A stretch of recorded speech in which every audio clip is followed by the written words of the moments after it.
Welcome to Hollywood Insider Help, where you can learn more about how to earn a good living as an author, screenwriter, producer, or podcaster.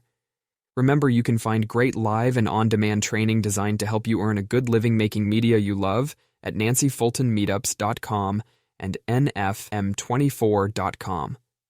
Our host is Nancy Fulton. Let's dive in.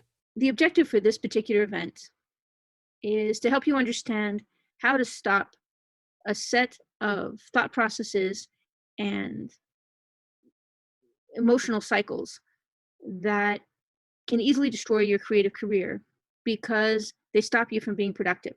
They stop you from moving forward. They tie your mind up and tie your feelings up and tie your energy up in a set of procedures and a set of thoughts that never let you go and disable you in such a fashion that you can't pitch your projects, you can't complete projects, you can't find collaborators that you trust, you don't find people that you're willing to work with, you are very sensitive to negative comments, and all of these things translate into somebody who's not really equipped to be successful in the entertainment industry. We are, especially as creatives, very much what we think. And we can't allow ourselves to engage in cyclical thinking that is non-productive. Like every single time we run into criticism that we don't think is fair, we abandon the project that we're working on, or we abandon the people that we're working with. That means that over and over again, the hard work that we put into particular projects or into particular groups of people simply goes nowhere. And you do that 4, 5, 6, 10, 100 times in a career and you don't have a career. So we're going to be talking today about ways you can learn to change your fate by understanding and evolving how you feel. I want to be clear that the objective here is not to suppress your feelings or to master them. It's to understand them, to accept them as fluid and changing, and then to learn how to focus your attention and your activity as productively as possible to create more and better opportunities for better feelings in the future. Now, the place that most people learn about stinking thinking is in addiction recovery groups like AA, Alcoholics Anonymous, or NA, Narcotics Anonymous, or OA, Overeaters Anonymous, etc. Because stinking thinking is a pattern of thought that is frequently responsible for people falling off the wagon and finding them once again involved in addictive behaviors that set them back days, weeks, months, or years. And stinking thinking is a very specific pattern of thought, and it has some very specific elements that make your life easier and your decision processes simpler. And that's why it's so dangerous. You can fall into stinking thinking easily, and it requires understanding and discipline to climb back out of a stinking thinking episode. But in the long run, the hassle of stopping the stinking thinking is far less than the havoc it wreaks in your life if you allow it to continue. So we're going to run through a series of specific kinds of stinking thinking. And as I'm going through this list, you will recognize patterns of thoughts that you have had. And in some cases, there'll be patterns that they pass through your mind relatively quickly. They come, they're there for a few hours, and they go away. And in some cases, there'll be thoughts that hang with you day after day, year after year, decade after decade. And you should pay particular attention to the kinds of thoughts you have that are stinking thinking thoughts which occur to you often and which you are almost, they're almost underlying beliefs that you feel that are just truths that are self-evident. And we'll talk about how to help you'll figure out during this conversation sort of ways that you can talk yourself out of those thoughts in the future and dig yourself out of that hole when you fall into it going forward. One of the most common kinds of stinking thinking is called black and white thinking.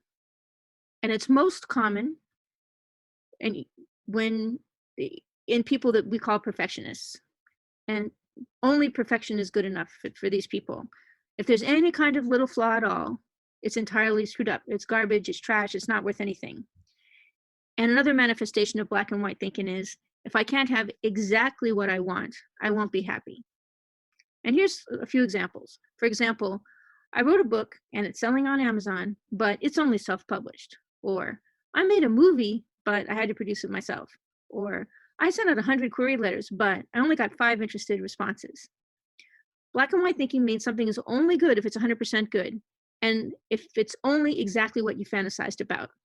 And the problem with black and white thinking is that it doesn't allow you to reward yourself for taking any steps toward reaching a goal. It doesn't allow you to reward yourself for partial success.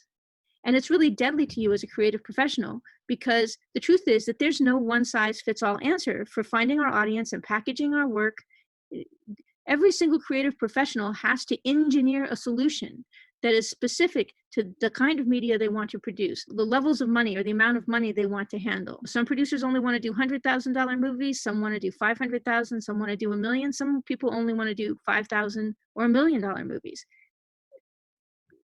Some people want to are really focused on, or have the kind of work which appeals to not necessarily every single person on the earth. They have really niche markets, so they might have to create several examples of their work and sell it into the marketplace and experiment with marketing it in order to find the people that like that particular kind of work.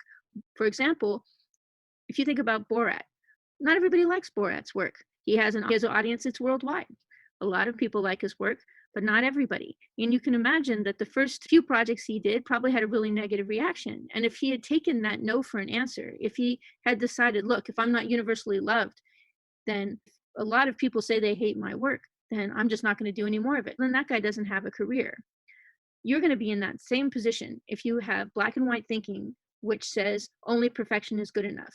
Each and every single one of us, everyone that's on this call, is engineering unique solutions. We have to experiment and we have to evolve our work in order to determine what works for us. No one is born knowing what we need to know in order to be successful. And there are no classes where you can learn everything you need to know and just what you need to know in order to be successful. You must experiment. And that means you cannot be a perfectionist. You cannot govern your success based entirely on delivering something to the marketplace which makes them love you in exactly the way that you want to be loved every single time. It's just never going to happen. Another huge dream killer is overgeneralizing. And what that means is you take a specific situation or a specific thing that happened to you or has happened to you in the past, and you say, it has not just happened then, it always happens, and it always will happen. It has never not happened.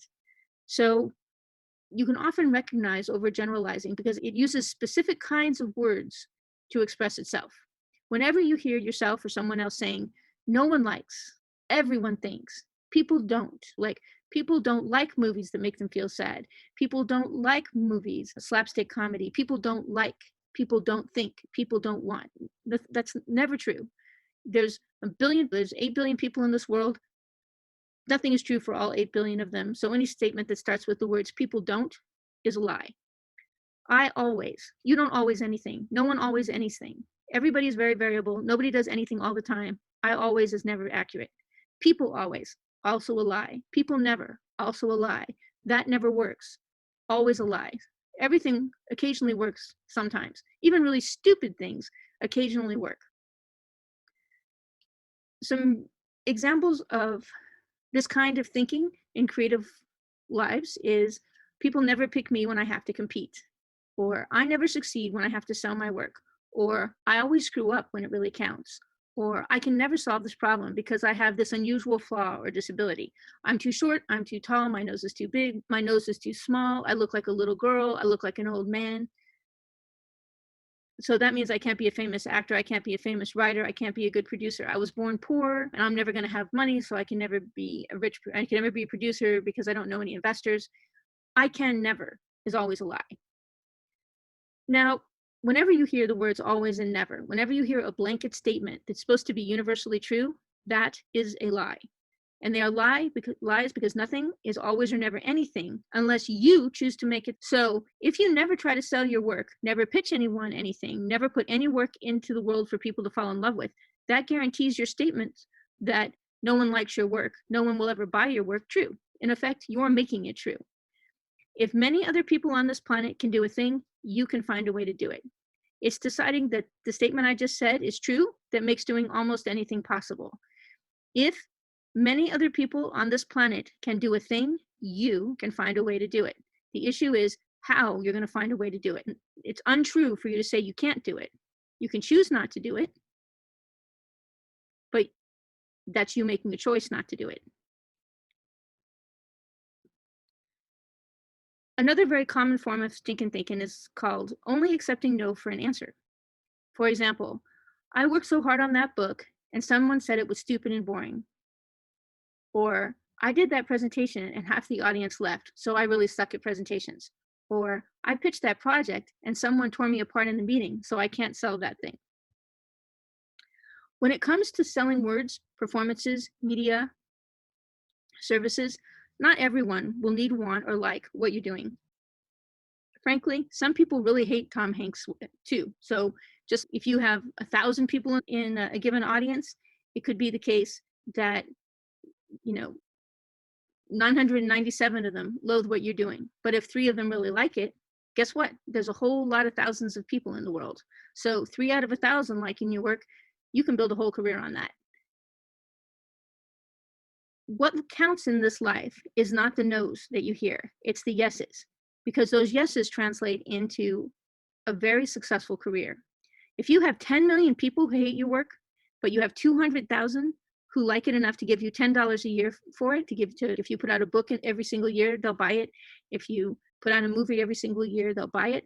Then you can make $2 million a year. So it's not the 10 million people who hate it, it's the 200,000 people who like it. Your job is not to pay attention to the people who say no. Your job is to pay attention to the people who say yes. So you need to school yourself to note the no's. If you got 1,000 people in an audience and they hate your work, it might be interesting to know why. It might be interesting to know what their feedback is. Maybe you can change your work so instead of only 3 people liking it, 10 people like it. That might be worth knowing. If it's not possible, it's not possible. It's interesting to get the feedback and see if you can make it useful to you. But generally speaking, you're going to be far more interested in and pay far more attention to the people who do like your work, the people who do say yes, the people that do support you. And you're going to pay more attention to, focus more on those yeses and understanding why you got those yeses than you are on why you got all of the no's. If you do otherwise, and if you pay too much attention to the no's, which most creative professionals do, since it tends to be a natural reaction. People don't like negative feedback. If you pay attention only to the no's, you're going to stop producing anything because you don't like getting no for an answer. And that is going to guarantee that you have the ultimate no, which is you don't have a career and you don't have a body of work to sell. And you never meet the people that you're supposed to work with because you're never in the marketplace looking for them because you've taken no for an answer, right? Ignore the no's or pay mild attention to them to see if you can improve your product, but pay a huge amount of attention to the yeses and see every single one of them as a big success. Another kind of stinking thinking, which is really common, is assuming the worst when you have limited information. So for example, you fire off what you think is a great proposal to someone and they don't get back to you. And you decide it's because they hate it or they hate you. You're not good enough for them. And you feel so badly about their failure to respond that you're afraid even to follow up. You fire off you meet somebody, they say they're a producer, you fire off a treatment or a synopsis or something, and they say they seem really excited, but they don't get back to you after 2 or 3 days. But you don't want to follow up because you don't want to seem like you're pushy. And so 5 days goes by, 6 days go by, and then it seems like you've waited too long to follow up. Like they might not even know what you're talking about. So you also don't reach out to them. Okay, you made a whole bunch of assumptions there. You made an assumption, 1, that they got it, 2, that they read it, and 3, that they hated it, and 4, that they didn't want to reach back to you, and that you did everything to make it easy for them to get back to you. And you didn't really give yourself much of a chance for success, did you? You assumed the worst. And so ultimately, by not following up, you guarantee that you got the worst possible outcome. Another example is you start having a hard time at work or on a gig, and you assume it's because people just don't like you. That's a little hard to get around, right? That's a difficult problem, right? Maybe they don't like your work. Maybe it's the case that, you're an actor, you got booked on a gig, you went out to the gig, and the character, they liked you at the audition, but the way you're playing the character, they don't like. They don't like your work. It doesn't mean they don't like you. They might like you just fine. They just don't like your work. I very much might like my mother, and I might really hate the way she cooks eggs. I might say, you know what? I'm never eating your eggs again because I really hate your eggs. However, I like you because you're my mom. You're a good friend and you're all kinds of other things, but I just don't like this dish that you prepared for me. But when you work in a collaborative environment, people are going to have negative opinions about your work, or they're going to say, look, as part of this collaboration, you're going to need to change this and this. It doesn't mean you have to change that every place in the world for all of time. It just means on this particular project, in this particular moment, this is not working. So they're giving you the feedback that you need in order to change your product that you're giving to them. They're not diving down to the fundamental core of your worth as a human. So assuming that because you get negative feedback, it's because people don't like you, is assuming the worst when you have limited information. The best thing to do when you're having trouble with people at work or anywhere else is to say, I sense that you're not happy. How can I make you happy? What is there something wrong with my work? Have I done something incorrect? Tell me what I can do better to make things go easier for us all. Get the information that you need in order to change whatever you're doing with these people. And if you have to change the work, if you can't change the work to make them happy or you don't want to, then shake their hands and say it's been a pleasure working with you and move on. And assume that they will like you just as well because you've solved the problem of getting rid of you. It's assuming the worst is manufacturing the worst possible outcome. Another example is, let's say there's an economic downturn or an epidemic or a crash in your market sector, and then you decide, well, that means there's no path at all for you and for your work ever. You say, I came to Hollywood and I really wanted to be an actor, and now the studios are shut down and there's way little business and my career as an actor is over. No, we're just having an economic downturn, which might turn around in the next year or two, or there might be new online opportunities for creating content, so the studios might roll back into business, or there might be small projects that are getting produced that give you an opportunity. Actually, let's just focus on what you actually see happening, what you can actually find in the marketplace, what you can actually do, instead of assuming the entire world has been painted black. Because when you make when you assume the worst, because you have limited information, you guarantee the worst possible outcome. I want to particularly focus on the idea that when you don't have an answer, that doesn't mean that the answer is no. When you don't get a call back from somebody, when you pitch them on something, it doesn't mean the answer is no. It means you don't know what the answer is. When you don't know what's happening in the future, it doesn't mean that what's happening in the future is the worst possible thing that can happen. It just means you don't know what's going to happen in the future. It's important to understand that sometimes no is a really good thing. If you get a good, honest no from a potentially great customer, what's interesting is that letting them tell you, no, I don't want this particular thing, creates the opportunity for them to say, I love your writing, I just hate that particular script. Or I really love your performance, but it's not good for this particular project. Or I enjoyed the book that you wrote, and I think I could represent you, but you've written a fiction novel and for young adults, and I only publish thrillers. So I can't take that book, but do you have a thriller or could you come up with one? You have to really embrace the mantra that in chaos there's opportunity, because it's very true. No one's on top when everything's up in the air. Frequently, I should say, when there's limited information, and particularly when you're in moments where a lot of things are changing very quickly, that means that there's a lot of opportunity. And as a perfect example, one of the things I and some of the folks that I hang out with have noticed is during this pandemic, you can get hold of people you could never get hold of before. You know why? Because they're all home. Because we're not working. They're not doing anything. Everybody is really incredibly available on phone and on email. And a lot of people they're trying to get projects prepped and ready and find clients. And they're doing all this work because they need to be able to have a career when things get up and running again, or they need to find a way to do work even while things are shut down. So you don't know, this might be the best possible opportunity for you to move forward on your projects because everybody is so incredibly available and because people are consuming mountains of media hour after hour, day after day. It's incredible how much content people are consuming. Another example of stinking thinking is magnification and fixation. For example, no one can see past my nose, my weight, my height, my gender, my wheelchair, my hearing aid, my age, my education, or my lack thereof, etc. Or all anyone ever really wants me for is stuff I've done before. Like once I was Spock, I am always Spock. The truth is that most of the time, people don't care enough about people to worry about any of this stuff. Even if you have a huge nose, for the most part, who is going to care? We all have lives to live. So we may note, wow, that person has a big nose, but if the rest of you is doing something interesting, we might really like that. And it'll just be another factor, like you have brown hair. And the same is true for any other characteristic that you have. Most of us do not care enough about people to focus on any specific characteristic they have, right? As long as they're pleasant people, nice people, they do good work, we just don't care about anything else. We're just too self-absorbed to even spend that much time thinking about it. And I think it is best evidenced by Danny DeVito. The guy's not a tall man, but he's a leading man. And it's because he doesn't fixate on his height any more than he does on his shoe size. He he's got work to do. He's focused on what he's going to create and the projects he's working on and what he can bring to a role. He's bringing all of that to the party. So his height is just a footnote. When it comes to the media that we create, it stands alone for the most part.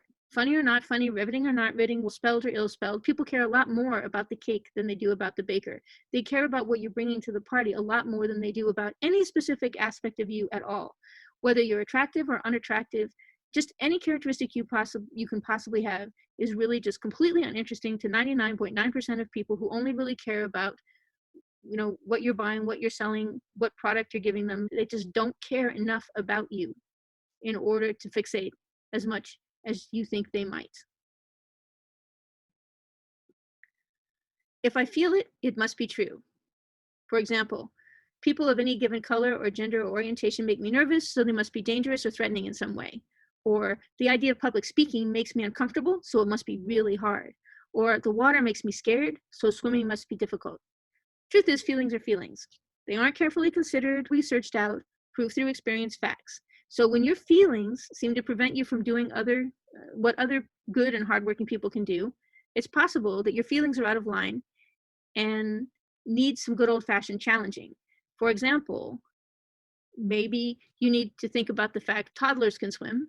If toddlers can swim, I think I should be able to swim. It makes sense that I would be able to. I have 2 arms and 2 legs and a head and all, and I have that. I could learn how to swim. How could I not learn how to swim? I have the same thing those other folks do. Just because I feel terrified of the water doesn't mean the water is more dangerous to me, and it doesn't mean that swimming is more hard for me. What it means is that I need to figure out why I feel this way, and I need to start challenging it so I don't have this impediment to my career going forward. And a perfect example of this is when people say, selling terrifies me. I hate to sell. I hate to pitch. I hate to try to talk people into things. I'm just not good at it. I just feel I'm really bad at it. The fact that you feel it doesn't make it true. Also, just because you feel it's true right now doesn't mean that you couldn't master the skills required to not feel that way later. It's really a very wonderful feeling to decide that you're not going to be governed by feeling scared, feeling angry, feeling uncomfortable, or feeling uncertain from time to time. I know it sounds crazy, but every door in your life is thrown open when you go, I'm afraid, but I'm going to do what I want to anyway. I'm afraid, but I'm just going to go ahead and live with being afraid, and then I'm just going to do it anyhow. I'm afraid of sales. I'm afraid of making phone calls. I'm afraid of public speaking, but I need to do it. I'm going to learn how to do it, and I'm going to do it anyway. And I'm just going to be okay with the fact that I'm not unafraid. It's okay to be afraid. It's okay to have the feeling. I'm just going to go ahead and do it anyway. The same way that when you were a child and you were afraid to sleep over at a friend's house, or when you were afraid to go to school, you just did it anyhow. And then over time you got used to it and you were very successful. You need to allow yourself to be comfortable with being afraid.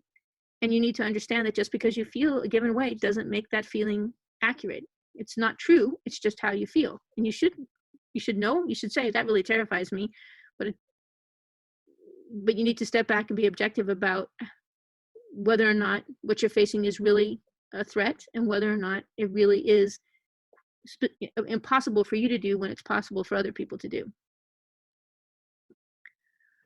Another form of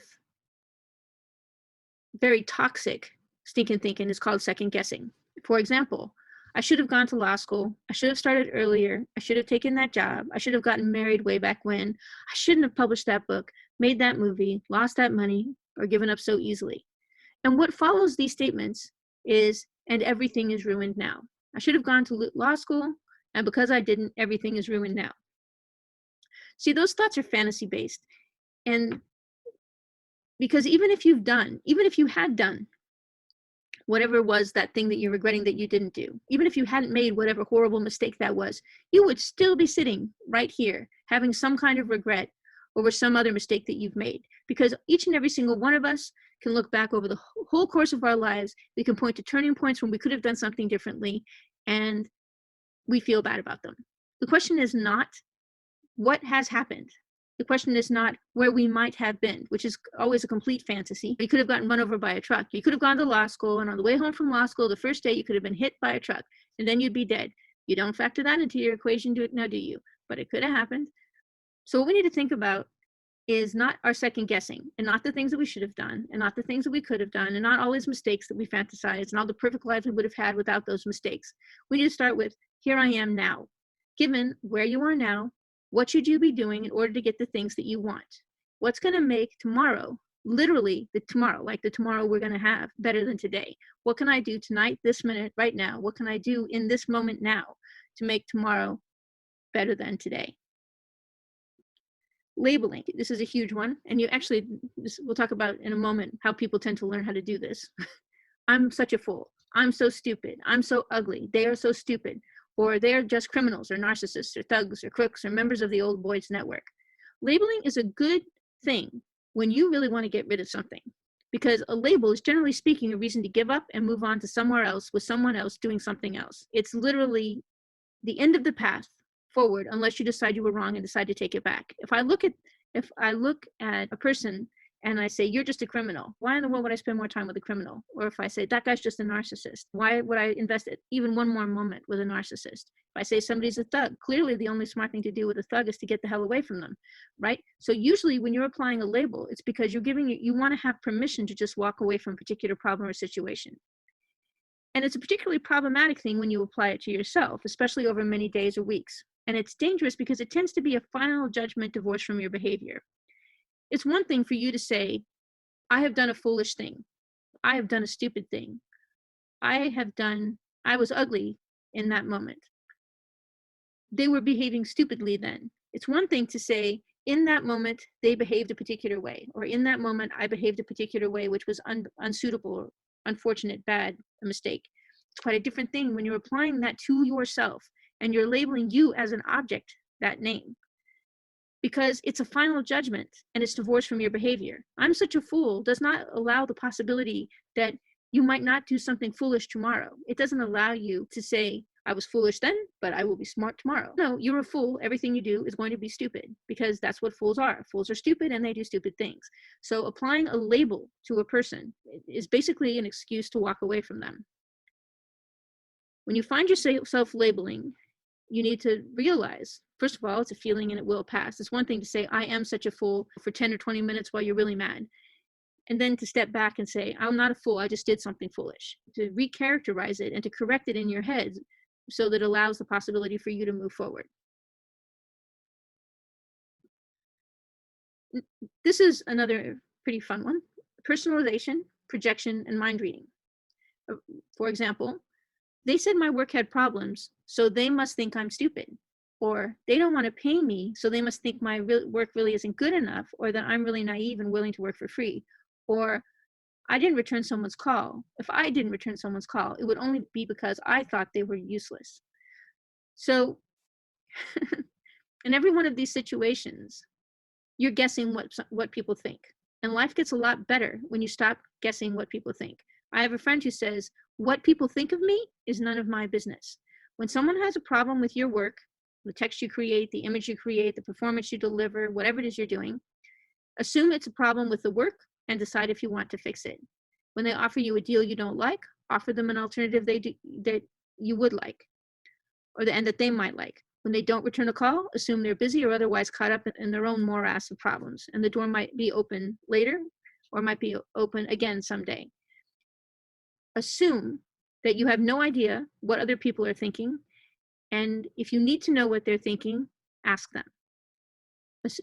Otherwise, what you're literally doing is you're taking the fantasies that you have in your head and you're projecting them on other people. And what that translates into you is you living in a world that looks very much on the outside like you feel on the inside. And it's a perfect example of this is there have been studies that show that when people do have a problem with prejudice of some kind, they assume that the people that they're prejudiced against hate them.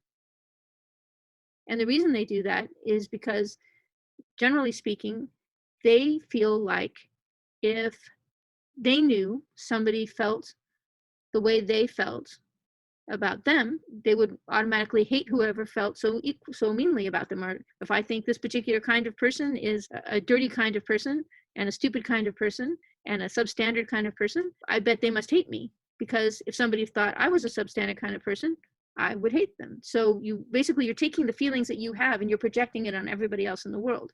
And the more that you do that, the more likely you are to mischaracterize how people feel. And the more likely you are to cut off opportunities for people to prove to you that they really don't feel that way at all. So do not consciously step back from mind reading and assuming that you know what other people think. You really do not know until they tell you, and sometimes not even then. Most stinking thinking really does come from inside you. It's composed of thoughts that you bring to the table and ideas that you project onto the world. For example, AKA, if I think this, everyone thinks this. Often, stinking thinking is inherited. If you come from a family where there's addiction, they can gift it to you because drinking, narcotics, and sex are medications that many people with addiction issues use to handle these kinds of thoughts and feelings. And then subsequently over time, these thoughts and feelings become excuses that end up being things that they just use to justify using. When you might be a teenager, you might feel really bad about yourself. You might be feeling very fearful. You might think the world hates you. You might think you're stupid. You might think you're a fool. So you start drinking. When you start drinking, the feeling goes away. And then as the addiction is an illness, it might be the case that you drink and it's like you hit that feeling again and then you drink. And then because you drink, you say, I'm stupid, and then you drink more. Right? So it just turns into a cycle. And one of the reasons that stinking thinking is so dangerous is that it does become cyclical. And it causes people to engage in continuous patterns of behavior that are self-reinforcing. There are programs like Al-Anon for the families of addicts where they talk about the impact of imbibing these kinds of thought processes from an early age. If you're a young mother and you tend to think to yourself, I'm really stupid whenever you make a mistake, and then you have a child, you're going to tend to call them stupid when they make a mistake because that's what you call yourself. So the child grows up with this feeling, I am stupid. Not that I do stupid things, not that I make mistakes. I personally am stupid. I am permanently and irrevocably stupid. And this is one of the ways in which addiction is passed from family member to family member, and abuse is passed from family member to family member. And in some ways, it's a really blameless thing because it's these thoughts that tend to make people behave in these bad ways. And the thoughts are like a virus. They get communicated from person to person, from family member to family member, and somebody has to break the cycle in order for it to stop. Now, it's interesting to note that sometimes people, like your spouses, your parents, your friends, you don't have stinking thinking thoughts normally, but the people around you do have them. So when you talk about your work and perhaps other things you care about, these people bring the stinking thinking to the table because it's how they actually think. So you send off a picture or a proposal to somebody, and then your spouse or your parent or somebody says you haven't had a response in 24 or 48 hours, they probably didn't like it. They probably really hate all the work that you do. You're probably not going to be able to get a deal with the company that's that good, right? They're bringing the stinking thinking to the table. They're the ones that are assuming that they're mind readers and they know what these strangers they've never even met, never even said anything to, think. And the interesting thing is a lot of times these people are trying to help you. They have these coping mechanisms that they use, and these ways of thinking that they rely on, and they see them as true, so they try to give them to you, and it just totally disables you. And the only solution for that kind of thing is self-reliance and consciously finding outside support resources, because doing those things helps you not allow yourself to get caught up in their stinking thinking episodes when they happen to be occurring.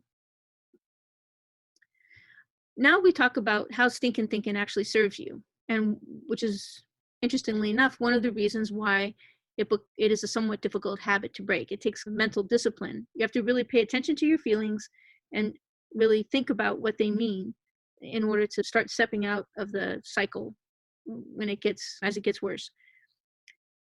The truth is, it's a really terrifying universe in a lot of ways. What's happening in any given minute may have nothing to do with what's going to happen in a minute from now. So it could be you'd be driving in your car, have an accident on the way home, and never go home. And you could have a kid who goes to school on exactly the wrong day and something horrifying happens. This world is filled with moments like that. And the thing is that even when good things happen, it can be really terrifying. If you have an actor who happened to go to the right audition and got discovered, or the writer who, for whatever reason, happened to pen the right story at exactly the right moment, or you're a producer who got a lucky break. There were 20 projects, the pandemic hit and 20 projects went away, and you happened to bring one to investors who happen to have money to spend, and they go, God, that sounds like a great movie, and I have nothing else to put money into, so I'm going to put it into your project. The problem is that even those really lucky moments are like, it's like when a gambler's in the casino and he wins on a big roulette wheel roll, right? Those gamblers think the only reason I'm rich is because I went to this casino on that day. And it makes it so they feel like they can never really leave the casino, because when are you going to get that lucky again? And you've seen people who are creative professionals and they have a hit and they're terrified. They can't stop. They can never turn down any opportunity, because if they turn down an opportunity, they just know they're never going to get another one. So they end up living a very fearful life, maybe not really enjoying much of what they do because they're terrified that they're going to screw up this lucky streak that they somehow or other magically got on. And it's true. A lot of times it is magic, and it is totally possible to have a lucky streak in Hollywood, decide to take a year or two off, and discover you don't have a career on the other side. That's one of the things that makes it tough to live in this industry. It's also a little bit like lottery winners who are destroyed because they purchase a winning ticket. And because they only ever bought 1 or 2 tickets in their whole life, and one of them turned into $10 million. And then they think, wow, I must just really be lucky. I must really be lucky. And so I really can't do anything wrong. No matter how many risks I take, I'm always going to win. It's a little like that movie Unbreakable. I'm unbreakable. I'm going to take all kinds of risks with my life, because if this airplane crash didn't kill me, nothing will kill me. It tweaks your thinking in a tremendous way. So stinking thinking helps people because it makes the world predictable. It gives you permission not to work, not to take risks, not to solve problems. It allows you to curl up at home and choose not to do things. For example, if I'm a writer and whenever I send my work out, if there's even the slightest mistake, and if anybody calls me on any kind of error in my work, it makes me dive into this. I get really uncomfortable and very unhappy, and makes me feel terrible inside myself. The safest thing for me to do is to spend years editing the same book. If I edit this book and edit this book and edit this book and edit this book and edit this book, or the screenplay or whatever, I will make it entirely perfect so that when I do actually send out, nobody will say anything bad about it. And especially if I never send it out, especially if I just keep editing it for the rest of my life. Can you see how the stinking thinking and the cyclical behavior is actually keeping me safe from ever having to feel those negative emotions? Stinking thinking serves people. So when you find yourself having an episode of stinking thinking, like, for example, when you decide that you're going to be a mind reader and somebody not returning a call is going to make you think that they just don't like me. Part of your process of thinking about recognizing the fact that you're stinking thinking and that you're deciding that you're a mind reader is to step back and go, how does that protect me? Why does thinking that guy must hate me because he hasn't returned my call, how does that serve me? And the answer may be something as simple as, if I believe that he must hate me because he hasn't called me back, I'm relieved of the obligation to reach out to him and ask him if he hates me, or to find out what he actually thought of the material that I presented. So I'm going to not do the mind reading, and I am going to make the phone call, because I know rationally I can't read people's minds. So whenever you find yourself in a stinking thinking episode, pay attention to what you're thinking, figure out what kind of stinking thinking it is, and then step back and think about, how is it serving me to think that? And the more that you do that, the easier it is for you to bounce yourself out of a stinking thinking episode and move on to doing something that's actually going to be much more productive. So now I wanted to talk about some useful solutions for stinking thinking episodes. The first thing is, if you have a notebook or a document on your computer, for when you find yourself going through these kinds of crazy episodes where you think, I'm stupid, nobody likes me, nobody likes my work, I'll never be famous, I should have gone to law school, whatever your mental health care bombs are, put them actually in a spreadsheet and make a list of them. And what you'll find is some of them come up over and over and over again. And underneath each one, so if you find, I'm a fool, I'm stupid, underneath that, write down, how does that serve you? What's it stopping you from doing? What are you not doing because you think these thoughts? And also write down after that, how does it serve you to have that thought? And I think what will happen over time is that stinking thinking document will have 100 lines in it. And every single time you run into a bad moment, you'll be able to go look on that document and you'll go, oh, I'm having this one again. And the fact that you will have been successful in getting out of that mindset once before, you'll be able to remember that you've gotten out of it, and you'll be able to recognize the fact that when you stepped past that stinking thinking thought, you actually ended up with something better. After a while, those stinking thinking thoughts will stop happening. It's writing them down helps you really focus on the fact that it's something that's occurring. Otherwise, it tends to be a little bit nebulous and you have the bad feeling, but you can't really tie it to anything. The next thing you should do is maybe, at least I found this to be helpful, is make a list of 50 concrete goals that you need to get achieved. And some people actually do this every week, which I think is very tedious, but once or twice a month is pretty helpful. And make them go from simple to hard, and make them be things that actually define success for you. And sometimes, I swear to God, it's something simple like paying the gas bill or paying the mortgage or paying the rent. I want to pay the rent. So that's like item 2 on the list. I want to pay my health insurance bill, item 3 on the list. And then farther down, I want to finish that screenplay. I want to finish that book. I want to publish that book.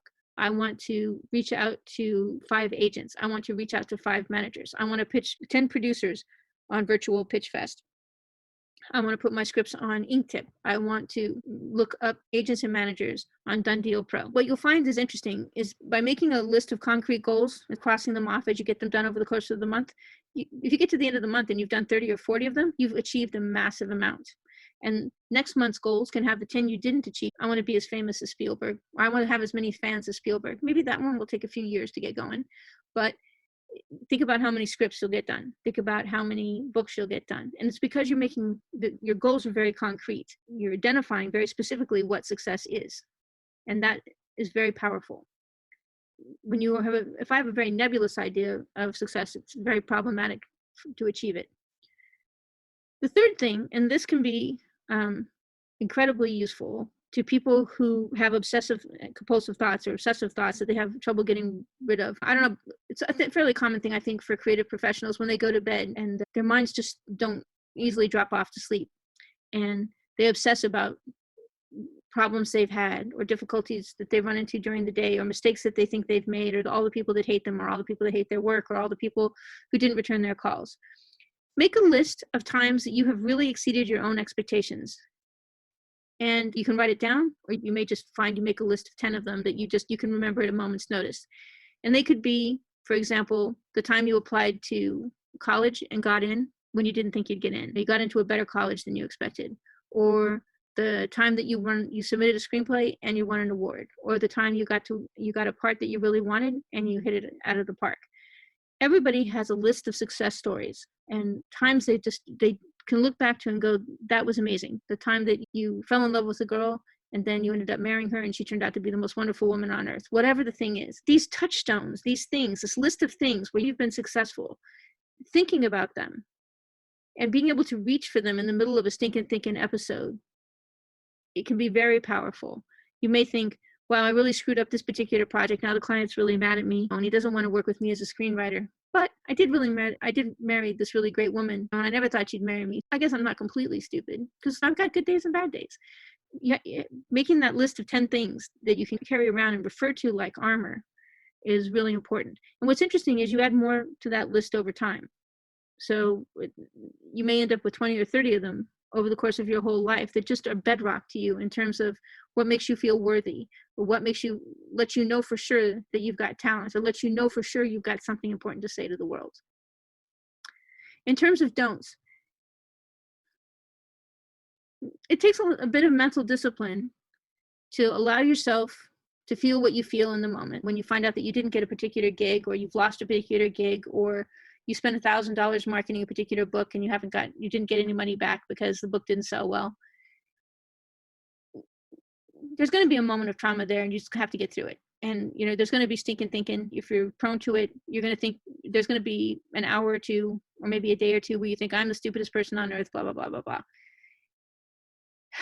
And you don't really want to suppress the thought. You want to dwell on it for a while. You want to think about why you think that way. You want to think about how it serves you.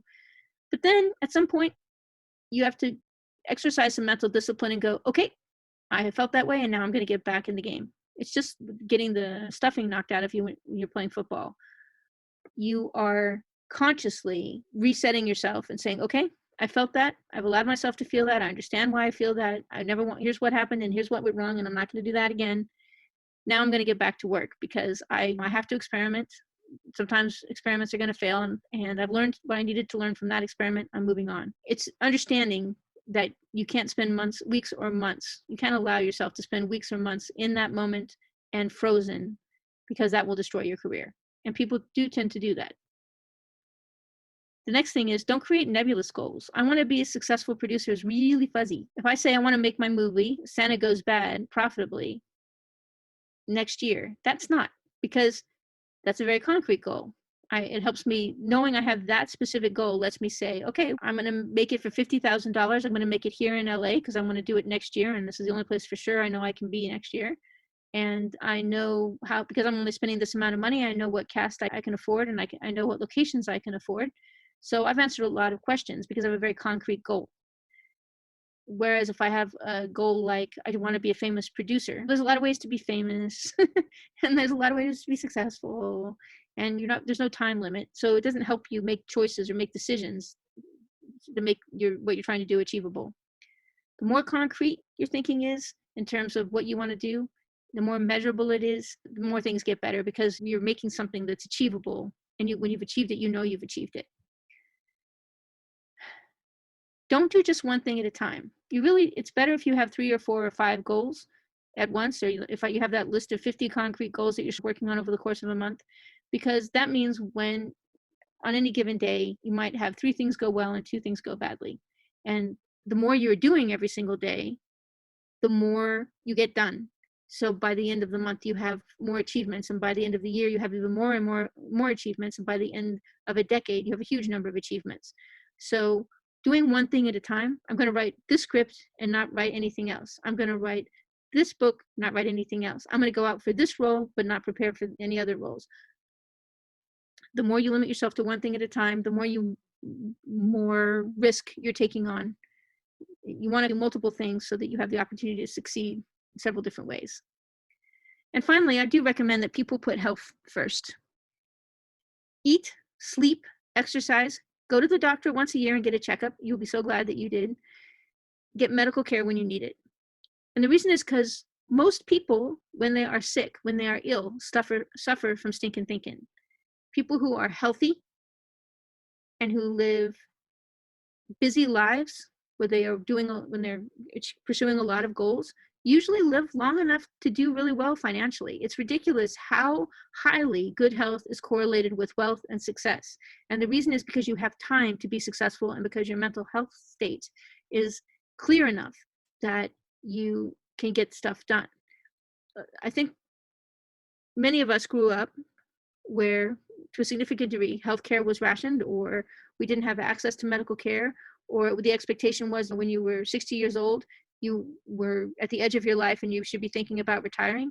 But these days, people really do live and work until their 80s and their 90s. I know several people who are 95 years old who literally go to the office every single day. It's really common for producers and writers. People in the creative industries, they tend to work literally right up to the last year of their lives. They live a long time and they work a long time. And part of that is because the successful ones take the time to take care of themselves physically. So if you have not gone out of your house for the last 6 weeks, you haven't gone for a walk every day, it's possible the reason that you're having a lot of stinking thinking episodes is that you aren't taking very good care of your physical body, and it's getting sick. And when it gets sick, it's making you feel bad. And that is going to make you less likely to leave the house. So physical movement, physical health is important to your mental health care state. Buddy, I had too much fun, and I hope you guys had a good time too. If there's anything I can do to make your life better, I hope you reach out. Nancy at nancyfultonmeetups.com.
Thanks for listening to the Hollywood Insider podcast. If you have questions you'd like answered, guests you would like to suggest, or topics you'd like us to cover, please email Nancy at nancyfultonmeetups.com. If you like what you hear, please click to follow the podcast and give us a kind word in the comments. If you find our thoughts and suggestions help you, please share our podcast with other creators who need help. We love being of service to creative minds. This podcast is produced by No Better Friend Entertainment, and this audio recording was copyrighted in 2024. All rights reserved. Music for this episode is licensed for commercial use from pond5.com.